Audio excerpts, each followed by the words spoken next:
आयशा, जो ये ईरान वाला जो मामला है, वो वहां पे आप क्या समझती हैं? वहां पे खैर अभी आपको पता ही है, मुज़ाकरात जो है वो भी जारी हैं।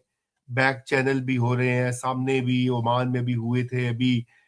ईरान के जो वजीर आजम है वो भी मिले हैं, ये इंटरनेशनल जी एटॉमिक जी आई। जी एनर्जी जो रेगुलेटर है उससे। और अमेरिका के अभी होने ताल्लुकात, वो आप क्या समझते हैं कि कहाँ वो कोई मामला कुछ तय पाएगा, या बस वो यही जो है मारा मारी की तरफ ही जाना काम ने? देखें, दोनों एक ही जैसे हैं, अमेरिका भी ईरान भी। वो भी जिद में है, ये भी जिद में है, अपनी अपनी उनकी पोजीशन है। हम्म। यूरोपियन यूनियन जो अमेरिका को कह रहा है और चाह रहा है कि वो जो जेसीओपी जो है, जो ओबामा के जमाने में निगोशिएशंस हुई थी, वहां वापस उसी पे लेके जाओ। राइट। ऑल दो इसका मेंशन नहीं है इस गुफ्तगू में, लेकिन ये कह रहे हैं कि बैलिस्टिक मिसाइल्स की जो रेंज है या वो कम की जाए, या वो बैलिस्टिक मिसाइल का प्रोग्राम खत्म किया जाए। हाँ।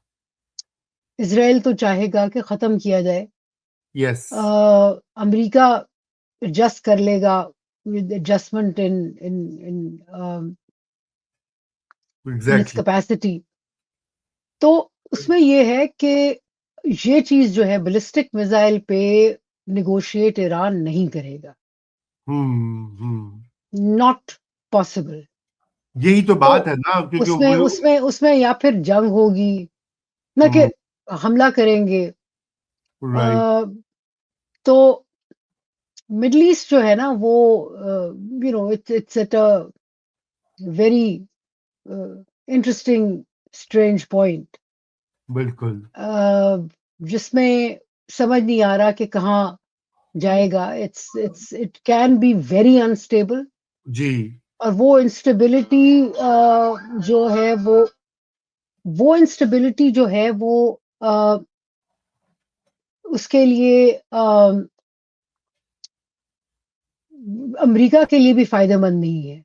तो आप कह रही कि इंस्टेबिलिटी जो है वो खुद अमेरिका के लिए भी ठीक नहीं है? नेचुरली जी, देखें, अगर अनस्टेबल होता है, दूसरी तरफ चाइना खड़ा है, रशिया है, और अगर मिडल ईस्ट अनस्टेबल होता है, देखें, अभी मैं वो देख रही थी, वो जिक्र चल रहा था, वो जाहिर है आजकल तो हर बहुत सारे लोग देख रहे हैं एप्स्टीन फाइल्स का। अब एप्स्टीन हाँ। फाइल्स में भी रेफरेंस मिल जाता है कि जी हम्म। जो गुफ्तगू हो रही है वो ये हो रही है बड़े हार्ड कोर कंजर्वेटिव रिपब्लिकन्स की, कि जी ये शेल ऑयल वगैरह वगैरह इवेंचुअली सऊदी अरेबिया जो है वो इररेलेवेंट हो जाएगा। So we are standing at a point way जहां अमेरिका जो है वेनेजुएलन ऑयल अपना भी, अक्सर ये कहते रहते हैं ड्रिल बेबी ड्रिल, ज्यादा बड़ा सोर्स ऑफ ऑयल। देखें ना, पाकिस्तान ने 2 दफा अमेरिकी ऑयल मंगाया है। इंडिया को कह रहे हैं कि अमेरिकी ऑयल खरीदो जबरदस्ती, जिसे कहते हैं ना कि गले पे अंगूठा रख के। फिर आप ये देखें कि वो जो है वेनेजुएलन ऑयल भी कर रहे हैं। सो एक वो है, फिर शेल वाला इशू तो बड़ा पुराना है ना, शेल ऑयल वाला।